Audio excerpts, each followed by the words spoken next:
Hey listeners, Eliza and I are heading to Las Vegas to work on a week of episodes exploring the city's exciting food and drink scene. But first, we wanted to ask you, do you have a favorite restaurant or bar, or want to tell us about an underrated gem that we must visit? We'd love to hear about your Las Vegas spots. Write us at hello@tastecooking.com to share. And we look forward to bringing you these special episodes in early June. We really think European butter from France is the best butter, and our friend, the expert baker and best-selling cookbook author David Leibovitz, agrees. Check out our recent episode with David to find out how he cooks with quality butter. And for recipes, tips, and cooking advice, go to tasteeurope.com.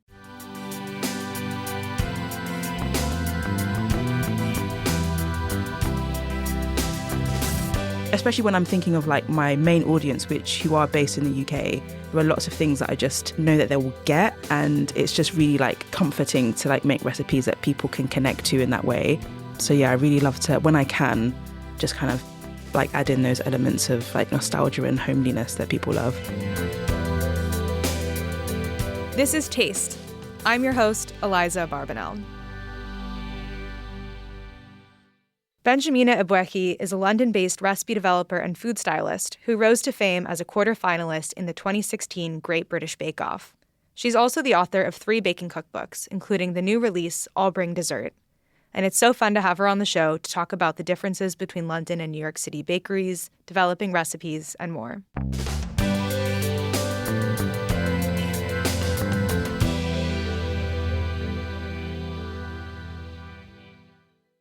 Benjamina Ebuehi, this is Taste. Thank you for coming on the podcast. Thank you so much for having me. So excited. I have to admit something to you, which I almost decided not to say, but we used to fall asleep watching specifically your season of Bake Off as a comfort thing when I was having insomnia. So I feel like your voice is very calming to me. I love that so much. But I'll stay awake during this episode Please, for sure. If you can. How's your trip to New York been so far? Oh, it's been amazing. Way too short. Yeah. I wish I could have done another week at least. Yeah, I have to hear about some of the eating highlights. How has it been? It's been good. I've tried to squeeze in so much as possible. So every day I've gone to different places. But yesterday I got to go to Fan Donuts. I live kind of close to Fan. And whenever I'm trying to take a walk, I'm like, well, maybe I can go get a guava cheese donut as my end destination. It was delicious. As soon as I opened the door, the smell, I was like, fried dough smells so good. So they were incredible donuts. Loved them. What was the best donut you had of the crop? Because you must have had a few, I imagine. Yeah, so I bought a few to try, like the classic glaze, the Iranian, I think it's called, the Danny Boy, which was I think that was my favorite. It's really buttery, caramelly, nice and sweet and salty, and some, I think there were pecans on top as well.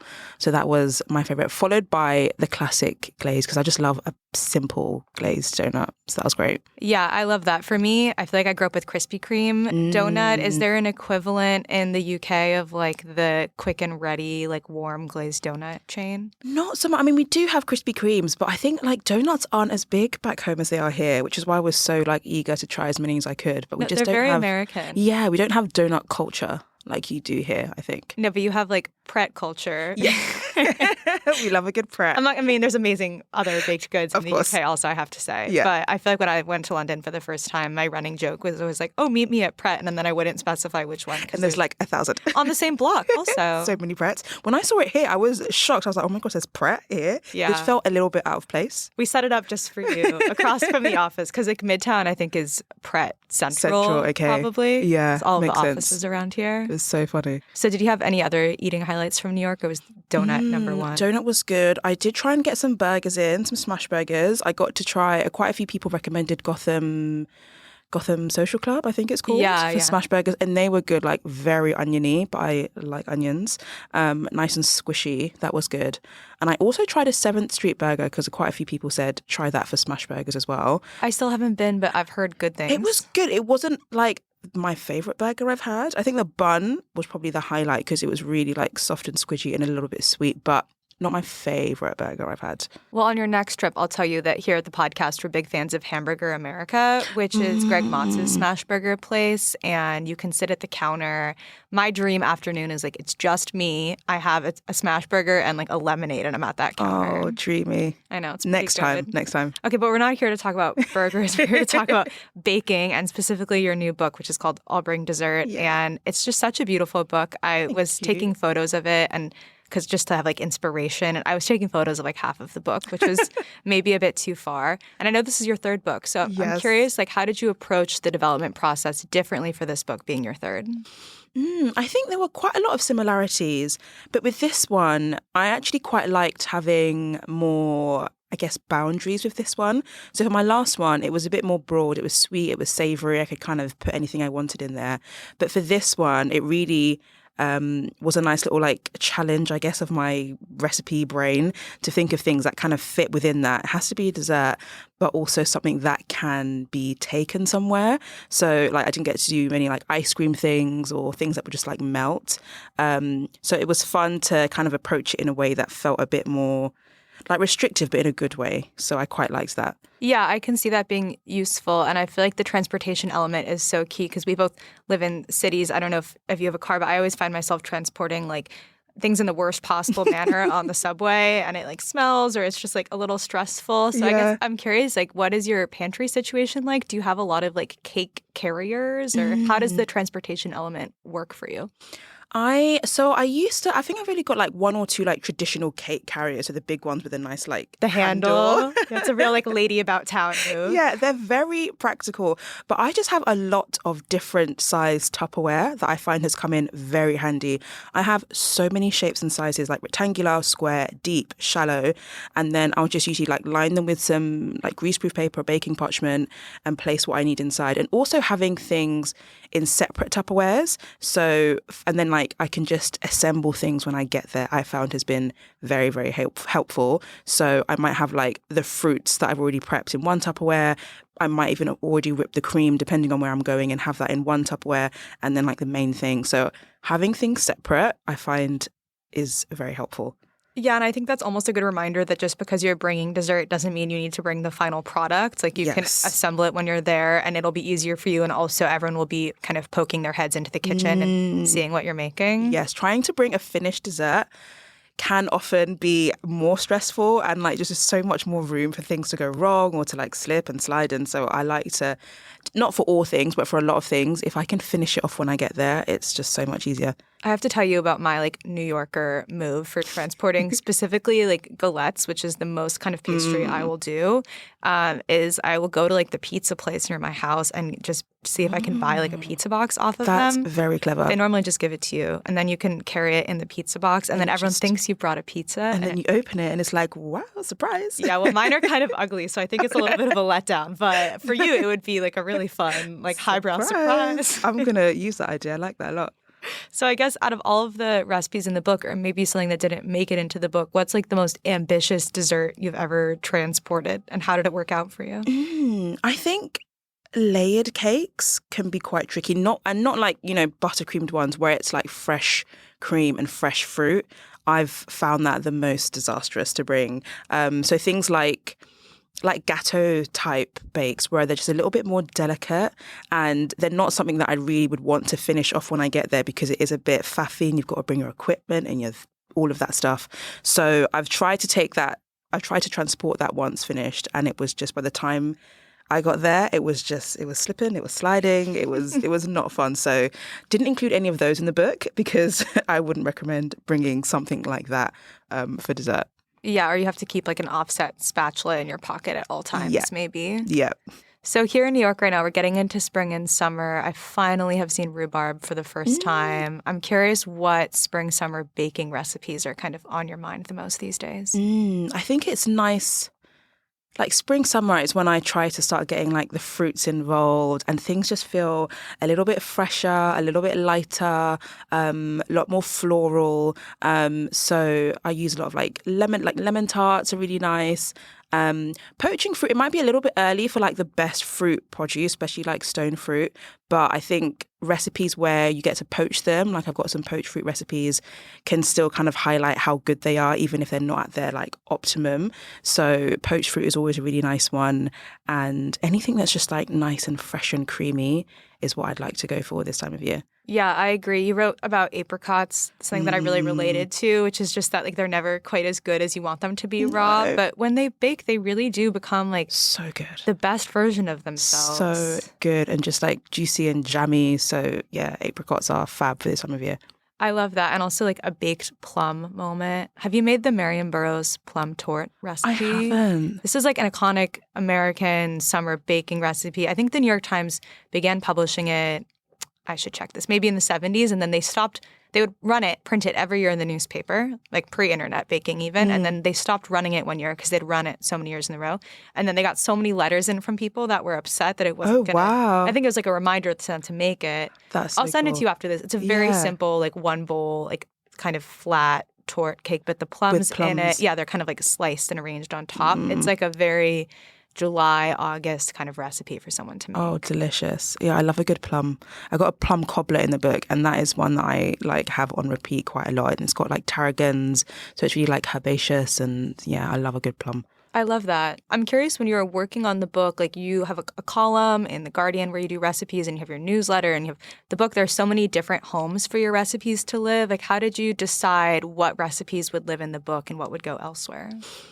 It's so tricky. Yeah. It's very, very hard because I might be like working in like my column mode and thinking, okay, what do I want to do for this like next batch?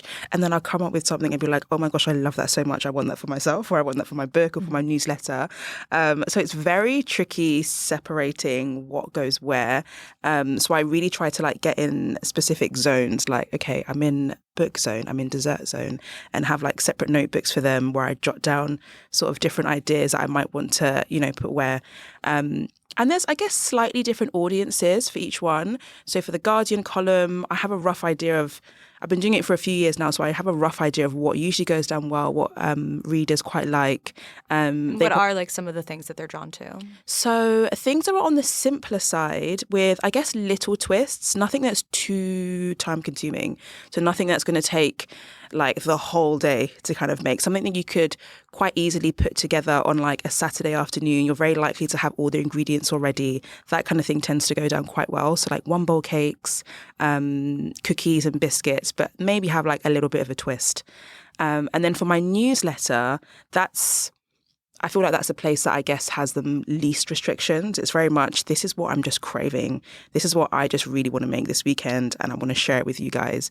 So that's a place where I can just, I guess, be a little bit more experimental and just, this is what was on my brain this week and I'm going to put it here. Yeah. And then for the book, I guess, because I have a few more boundaries for that, especially for this one, that does kind of help to filter out what goes where. But it is tricky sometimes when you want to like pinch something from somewhere else. Yeah, definitely. And I would imagine that the people that subscribe to your newsletter, they're like your most loyal, diehard fans, and also maybe the most likely to attempt something that's ambitious. So you have less restrictions because if they are showing up for you in that space, in addition to all these other ways that they can be getting your recipes, like maybe they, are more of like a baker's baker themselves. Exactly. And they're more willing to like put in a bit more time and like invest in things. And so, yeah, it's nice to give them the things that don't quite fit elsewhere. Yeah. Where do you find yourself finding inspiration for recipes the most these days? I think recently a lot of it has come from travel and also just eating out a lot. I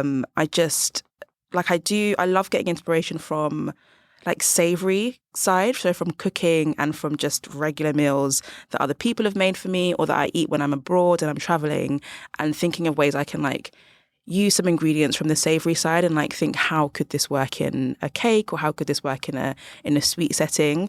And I love kind of, letting my mind go in that way, because you get like the most unexpected things. And I think, there's just so much room for like those sorts of ingredients, like spices that you wouldn't normally associate with baking. There's so much room for that in the sweet side. So it's fun to just have a meal and be like, oh my gosh, I loved those pink peppercorns on that chicken. How could I take that and put it in a cake? Yeah. I just had a really good pink peppercorn cookie moment.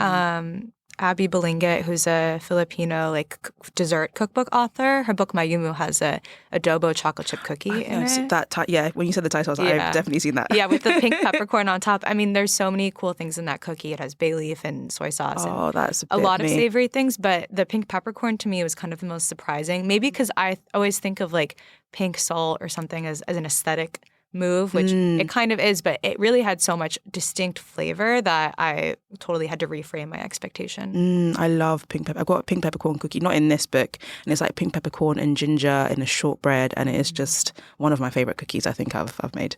I love that, and I think shortbread is kind of like a UK dessert that doesn't necessarily have as much love and respect here in America as I would like, because I would like to be able to have shortbread everywhere I go, and I think it's not quite as common.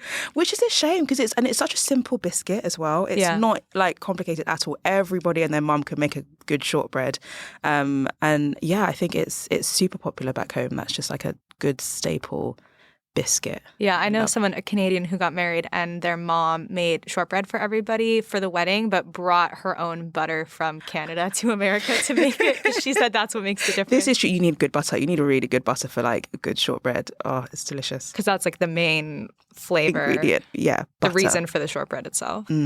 I love shortbread. So I'm curious about the tour that you're going on for the book right now. Where are you going next, and what things do you want to eat there? Do you know? So going to Seattle today. So fun. That's the longest flight you could do, though. Oh my gosh. When I didn't quite realize how far it was, and then I saw my itinerary. I was like, 6 hours. It took me 6 hours to get from London to New York. So I wasn't quite mentally prepared for that journey, but we're gonna do it. It's gonna be fine. You just have to you go on the plane and just disassociate. It's just where you are and you can't be anywhere else, And just try and sleep for as much as possible. But Seattle has phenomenal food. I've heard, because I've never been to the West Coast, so this is my first time ever on that side of the US. So I'm hoping, again, to just squeeze in as much as possible. So we'll do Seattle and then Portland and San Francisco. So all quite different cities, but I'm very intrigued to learn a little bit more about them. Yeah, I love all of those places. I'm from LA, so I'm sad that you're not making it all the way down. I'm not making it there.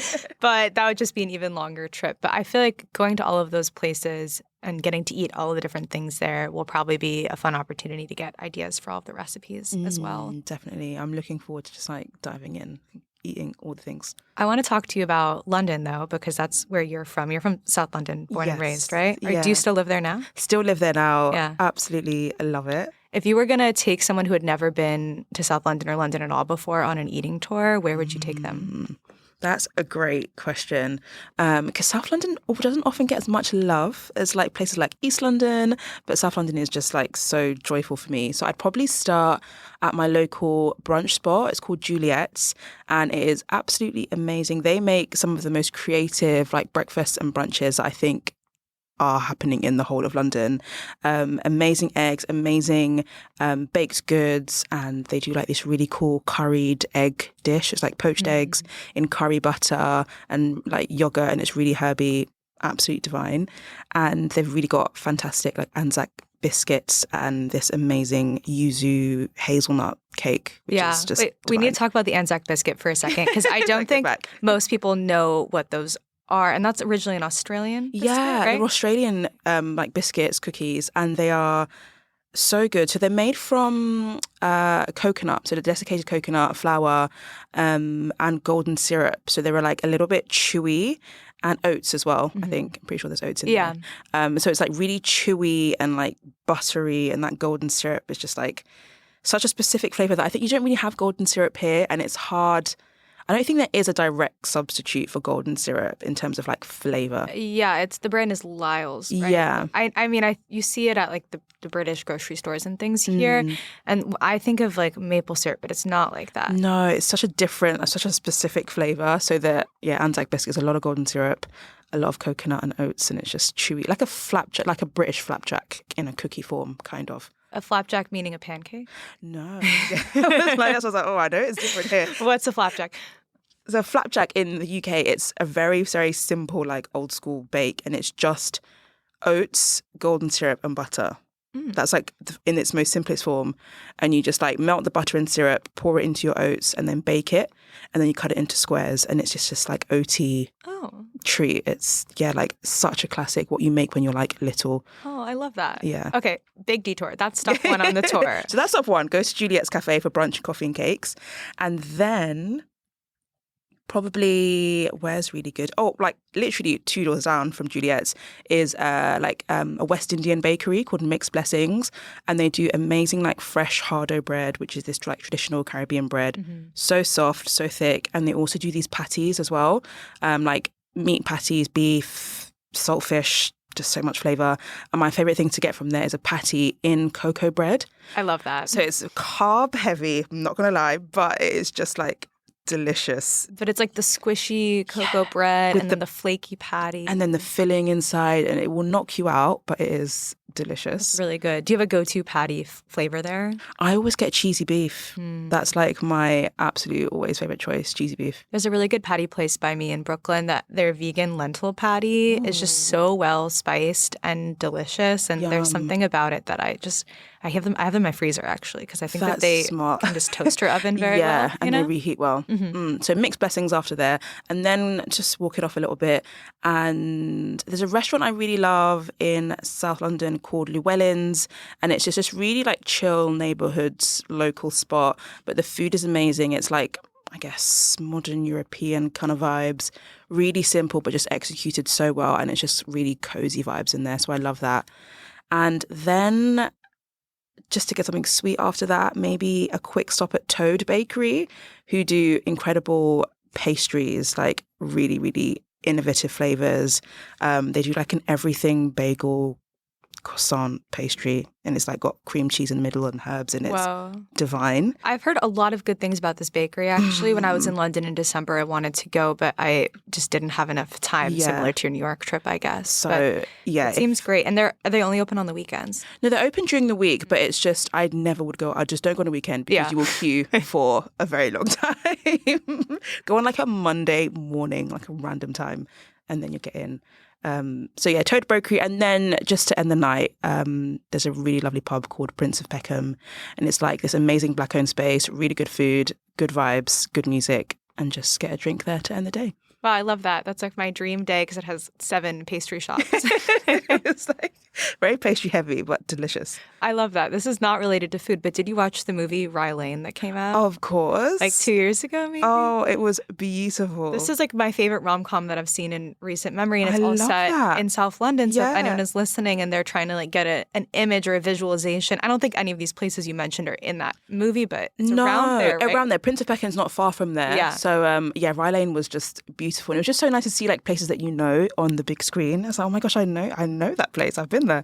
So that was a stunning film. I'm so glad that you liked it because I feel like for me, it's like I'm not really from there. So it's so fun. But I feel like when you are from there and it feels authentic or like lived in some kind of way, it's so much better. They did such a good job with it. Loved it. So we've talked about Anzac biscuits and shortbread and some of these kind of British baking staples. I'm curious, like in your time in the US so far, what would you like to nominate to be like a regular in like the American pastry baking scene that maybe is not quite as popular here? I would definitely say custard. I feel like custard isn't as huge over here or as popular over here as it is in the UK, and like in all forms. So with desserts back home, custard is just standard. Like a cake or a hot pudding, you're going to drown that thing in like hot custard. And I don't think that's as done here. Or even like a cold custard, like a cold creme anglaise with certain desserts is delicious. Or like custard filled things or custard tarts. I think custard is very, very, very popular back home and just doesn't have the same kind of like cult following here. I think you're right, because when I started watching Bake Off, I think is when I realized, oh wow, people really like custard. And I don't even know, like the powdered custard, like what is that? Is that actually good or no? No, I mean it's what everybody grew up with, and everybody will probably have a tub of powdered custard in their cupboard. Like you just have it there, it just lives there. In terms of like flavor, it's a very nostalgic flavor, I would say. Like you like it because you kind of grown up eating it, kind of thing. But yeah, it's not my favorite type of custard. I think homemade custard is great, but you can also buy great custard in the stores back home as well, which is like just like got vanilla in it, and it's really nice and creamy. So it's very easy to get good custard. Yeah, and I appreciate you saying that the nostalgia is probably a factor with the packaged custard, because I imagine, I think that's true with all food, but I think especially with baking and dessert, there is so much of that kind of romantic appeal for what you grew up eating or what you fantasized about having as a kid at all. Do you feel like that nostalgia plays a role in the recipes that you develop? I think to an extent, because there are some things that, like the custard, if I probably gave you a bowl of that now, you'd be like, oh, this is not very nice. But there's just like, oh, this is okay, but it's neither here nor there. So I think I like to, especially when I'm thinking of like my main audience, who are based in the UK, there are lots of things that I just know that they will get. And it's just really like comforting to like make recipes that people can connect to in that way. So yeah, I really love to, when I can, just kind of like add in those elements of like nostalgia and homeliness that people love.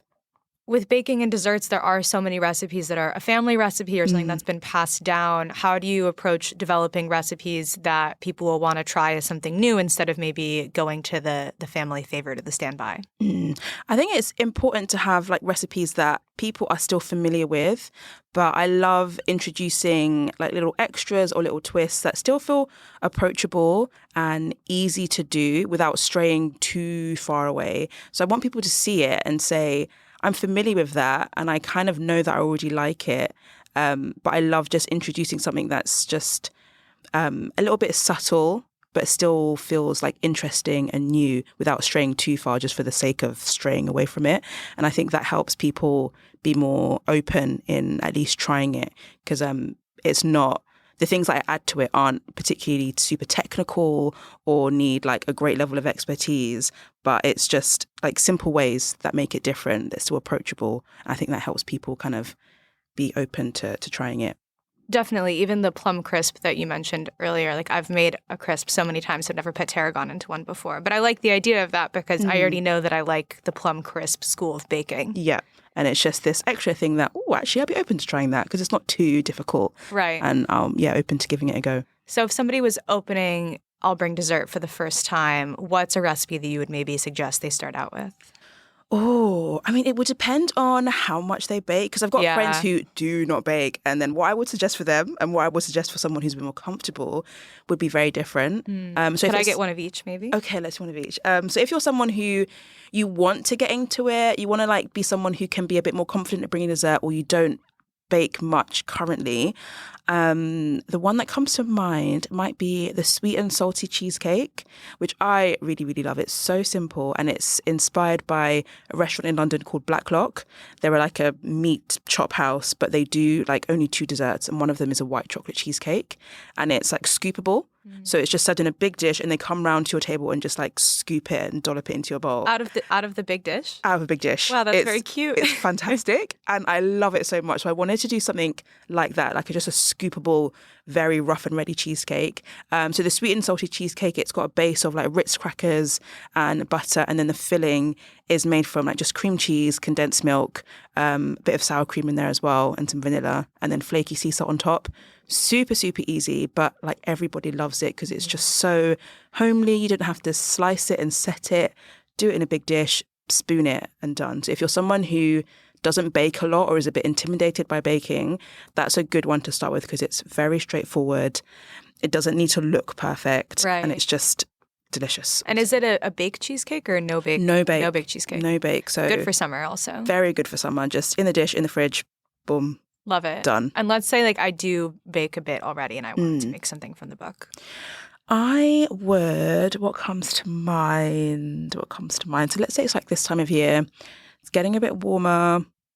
Perhaps oh gosh, there's so many going through my head. I'm like, which one? I know, making you choose your favorite children. My favorite baby. They change all the time. But at the moment, I might say oh gosh, I'm literally... Maybe the cherry slab pie. Well, I guess if you're going somewhere where there's a lot of people, then the cherry slab pie I really, really enjoy. It's quite the pastry. It's like a rough puff pastry, so you're not making like a full puff pastry from scratch, because I don't even do that myself. No. Oh, that makes me feel a lot better. You did like pastry week on Bake Off. Like never again. Like, no, that's fine. We don't need to do puff pastry from scratch. We don't need to do that. So it's very like rough and ready pastry. You make it in a big like tin. It's just a really nice slab pie. The cherry filling is just juicy with like some balsamic vinegar.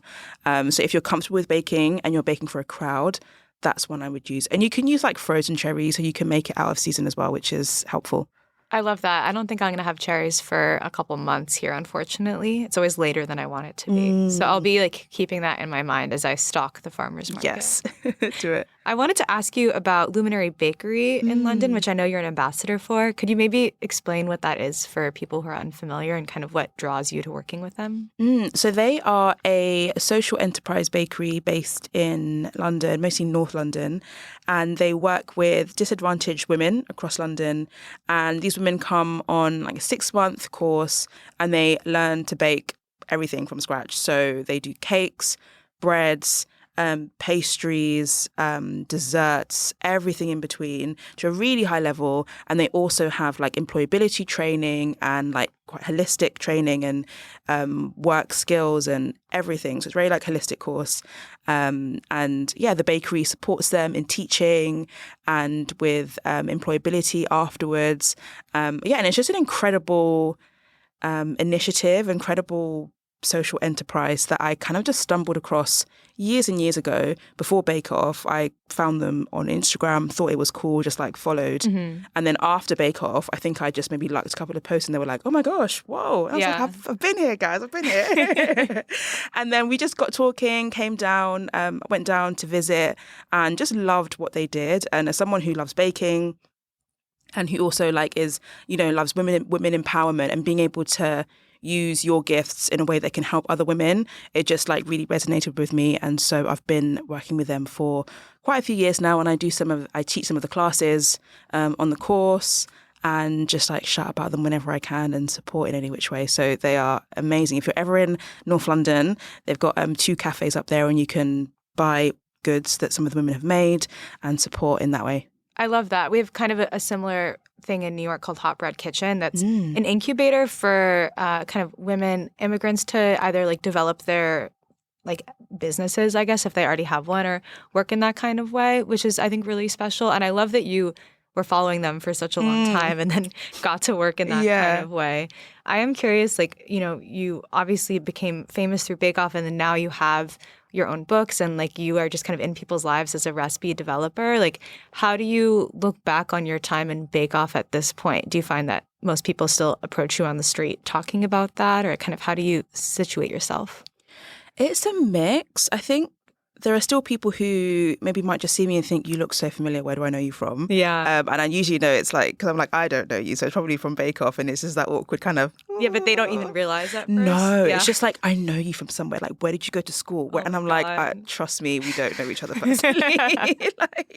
And it's always like awkward, like, oh, maybe it's from this show I did a few years ago, Bake Off. But I mean, I love Bake Off and I'm glad that I did it. And it definitely was what gave me, I guess, the jump into what I'm doing now. I don't think I'd be in this career without it. So I'm very grateful that I got to do it. And it's like something that will always be like super special. But I've definitely like, I guess, evolved since then. And there are people who I guess have come on the journey and the ride who don't even know I was on it, which is quite nice as well, for people who to come on different parts of the journey and like know you for different things. So yeah, it's quite unique, I guess, career path, but yeah, all parts are super special. Yeah, and I would imagine, in some ways it's very, how do you react under pressure? That is part of who you are. But in other ways, the situation you were on the show is like a very specific point in time in your life. And I would imagine you probably are not acting in that kind of way when you're with your friends or people that you're close to. Like, that's just like competition, Benjamina. And I was also like super young. I was like 23 when I did it. So it was just like baby Benjamina. And it was just like, everything was just, it just felt intense. And I remember just being so nervous. And which, you know, is totally understandable. It's like a competition and you want to do well when you're thinking about how you're going to be perceived and what people are going to say. And you just don't want to, like, when I went in, I was just like, I do not want to be the first person out. I just put so much pressure on myself to be like, don't be the first person. So much so that in like week 1, I was just in tears after like when one thing went wrong and I was just like, oh, because I was just so Well, the stakes tense. They are high and they feel high. Yeah. Also, like, why can't they air condition the tent? Oh my gosh, it's boiling in there. Well, I've seen like so many seasons and it's always like chocolate week on the hottest day of the year and everyone is freaking out and I'm just yelling at the screen. I'm like, why can't you air condition the tent? Because no one has to work with chocolate like in a field in real life. Nobody does that. And it's just, you know, it's partly for the TV and it's entertaining and it means it's going to be drama. But it was a crazy time. Crazy time. That's like I have like 2 pet peeves from the reality TV shows that I watch. The Drag Race one is like, why would you go on Drag Race if you don't know how to sew? And then the Bake Off one is, why would you have people do chocolate if there's no air conditioning? Why? Just why? But I'm glad I got to the bottom of it. And to close today, I want to play a little like taste check game with you. So I'll give you a question and then you can tell me the first answer that pops into your head. Okay. Favorite cookbook? Currently, it's Jerusalem by Ottolenghi. I've cooked so much from that recently. Your favorite season for baking? Autumn or fall. Ooh, why? Yeah, autumn. I love that kind of like end of summer going into like more cozy things. So I can do warmer puddings with custard, of course. It's just like lots of apples and like spices. So I love autumn baking. It is like the capital B baking season. Yeah, it's just cozy. Okay, your favorite music to listen to while baking? Do you listen to music? I do. I think the thing I listen to the most is probably salsa. I love Cuban salsa because it's like when I'm in the kitchen, I like to like move as well, just to like, you know, keep moving and the songs are really long as well. Yeah. So that is helpful. You have the rhythm going. Yeah. Your go-to item to order in the pastry case at a bakery? If there is a Queen Amman there, I'm getting it. I have to. So good. Yeah. Something that you will never make from scratch? Croissants. Anything that needs like full laminated dough is not for me. Your favorite restaurant in London? At the moment, it's Chishuru in central London. It's run by a woman called Ajoke, and she recently just won a Michelin star, which was incredible. And it's like modern like Nigerian food, West African food, and it's absolutely divine. Cool. Your favorite London bakery? That's very hard. There's so many for different things, but for pastries, it has to be Toad. Yeah, right now. A restaurant that's not in your neighborhood that you wish could like magically be your neighborhood restaurant? There's a lot in Hackney in East London, and it's just such a mission to get there. Yeah. And I'm just like, I don't want to go all the way to Hackney. So it's like a restaurant bakery, so it's more a bakery, but Forno in East London, if that was closer to me, I would be there all the time because their custard buns are absolutely incredible. That's so great. Okay, and the last question is a fictional food scene, like in a book or a movie or something that you wish you could eat.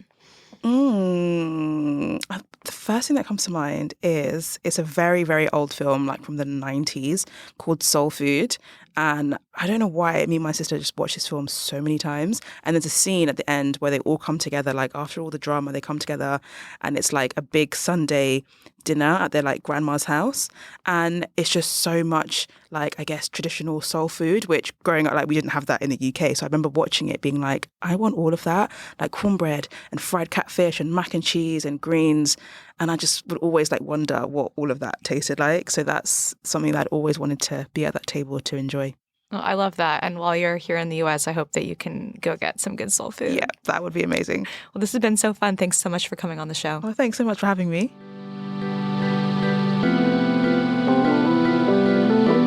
This is Taste is hosted by Matt Rodbard and me, Eliza Abarbanel. The show is produced by Shalia Harris and Pat Stango and edited by Clayton Gumbert. Theme music by Steve Rydell. Visit Taste online at tastecooking.com and make sure to subscribe to our newsletter for updates on all cool things happening.